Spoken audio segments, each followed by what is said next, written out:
दोस्तों, हम सभी मानते हैं कि दुनिया में जो कुछ भी होता है वो सब ईश्वर या अल्लाह यानी ऊपर वाले की मर्जी से होता है। लेकिन फिर भी हम कभी कभी ऊपर वाले के फैसले से नाखुश हो जाते हैं।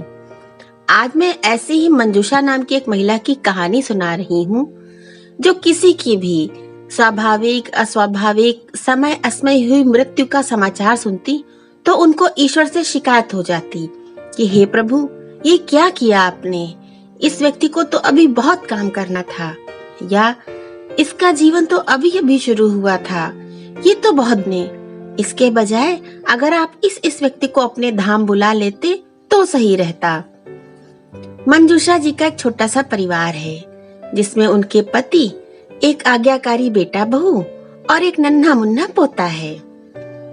एक दिन मंजूषा जी के पति को साइलेंट अटैक पड़ा और स्वस्थ दिखने वाले उनके पति का प्राणांत हो गया। निर्जीव पड़े पति को देखकर मंजूषा जी घोर विलाप करने लगी। रोते रोते उन्होंने देखा कि एक यमदूत उनके पति के प्राण को लिए जा रहा है। ये देखकर मंजूषा जी उस यमदूत का रास्ता रोककर खड़ी हो गईं। फिर यमदूत के चरणों को पकड़कर रो रो कर कहने लगी कि मेरे पति के प्राणों को छोड़ दीजिए, उन्हें पुनर्जीवित कर दीजिए। यमदूत ने कहा, देवी, किसी को मारना या जीवन देना हमारा काम नहीं है। हम तो सिर्फ प्राणों को लेने के लिए आते हैं। जीवन मरण तो ईश्वर की इच्छा से होता है। आप ईश्वर से निवेदन कीजिए, शायद वो आपके पति के प्राणों को लौटा दे। यमदूत की बात सुन मंजूषा जी को आशा की किरण दिखाई दी और वो रो रो कर ईश्वर को पुकारने लगी। हे ईश्वर, कहाँ हैं आप? मेरे पति को जीवन दान दे दीजिए। अभी तो उनको अपने पोतों पोतियों की शादियां देखनी है, तमाम तीर्थ व्रत करने हैं। अभी तो जीवन के बहुत से सुख भोगने बाकी हैं।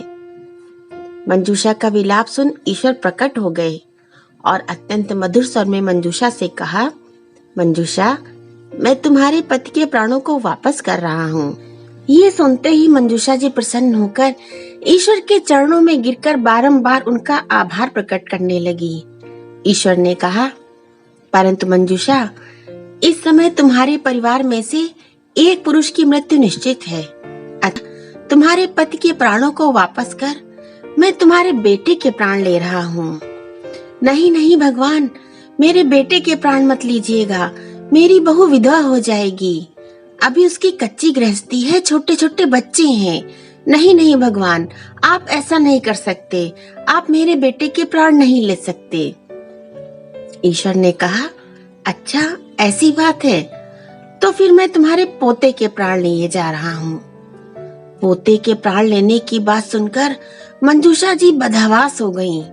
उन्होंने ईश्वर के चरणों को कसकर पकड़ लिया और उन चरणों पर अपना सर पटक पटक कर कहने लगी, हे ईश्वर, आप इतनी निर्मम बात कैसे कह सकते हैं? मेरा पोता नन्ही सी जान, अभी अभी तो उसका जीवन शुरू हुआ है और आप उसके प्राण लेने की बात कर रहे हैं। यदि इतनी सी उम्र में उसके प्राण लेने ही थे तो उसे जीवन ही क्यों दिया? ईश्वर ने कहा, मंजूषा, बात तुम्हारी सही है, लेकिन मुझे भी तो सृष्टि चलानी है। अतः तुम्हारे परिवार से एक पुरुष के प्राण तो लेने ही पड़ेंगे। अब तुम ही बताओ, मैं किसके प्राण लेकर जाऊं? तुम्हारे पति के, बेटे के या तुम्हारे पोते के? जल्दी बताओ मंजूषा। एक गर्भवती महिला के प्रसव का समय नजदीक है।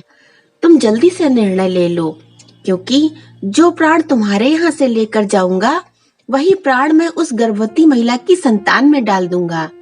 देर न करो मंजूषा, वो गर्भवती स्त्री वेदना से तड़प रही है। ज्यादा विलंब किया तो उसके प्राण पखेरु उड़ जाएंगे।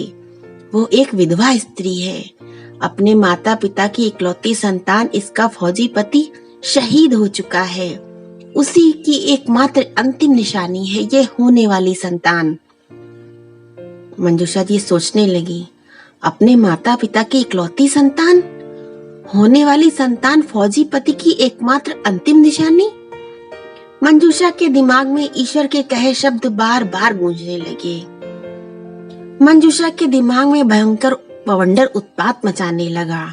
ये नहीं वो नहीं ये, नहीं नहीं वो। मंजूषा ने अपने कानों को अपनी दोनों हथेलियों से कसकर दबा लिया और बेतहाशा चीखने लगी। नहीं नहीं, पता नहीं भगवान, क्या सही क्या गलत। आप अंतर्यामी हो प्रभु, आपकी जो इच्छा हो वो निर्णय लीजिए।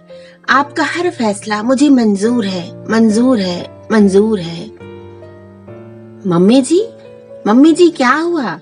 आप क्या बड़बड़ा रही हैं? अपनी बहू की आवाज सुन मंजूषा जी ने आंखें खोल दी। मैं सपना देख रही थी। पसीने से लथपथ मंजूषा ने बहू से पूछा, तुम्हारे पापा कहाँ हैं? बहू ने बताया, पापा बाहर गार्डन में बैठे अखबार पढ़ रहे हैं। मैंने उन्हें नाश्ता दे दिया है। आज आप बहुत देर से जागी मम्मी जी। मम्मी, एक बुरी खबर है, बहू ने सकुचाते हुए कहा। बुरी खबर? क्या? पहले से ही भयभीत मंजूषा जी और भी घबरा उठी। बहू ने बताया, वो सोमनाथ मौसा जी का कोरोना से स्वर्गवास हो गया है। ये दुखद खबर सुनते ही मंजूषा जी के मुंह से निकल पड़ा, ओहो, ये तो बहुत बुरा हुआ। अभी 2 महीने पहले ही तो तुम्हारी मौसी भी कोरोना पॉजिटिव हो गई थी, मगर वो सही हो गई। लेकिन बेचारे तुम्हारे मौसा जी, ईश्वर भी जाने कैसे कैसे। कहते हुए रुक गई मंजूषा जी। उन्हें कुछ देर पहले देखा स्वप्न याद आ गया। उन्होंने तुरंत अपने दोनों हाथ जोड़े और आंखें बंद कर भगवान से प्रार्थना की, हे ईश्वर, सोमनाथ जी की आत्मा को शांति प्रदान करना और उनके परिवार को ये कठिन दुख सहने की शक्ति देना। मंजूषा जी समझ गई थी कि ईश्वर की जो इच्छा होती है वही होता है और वही सही भी होता है। कोरोना काल में हमसे असमय बिछड़ गए सभी बंधु बांधवों को विनम्र श्रद्धांजलि। ओम शांति।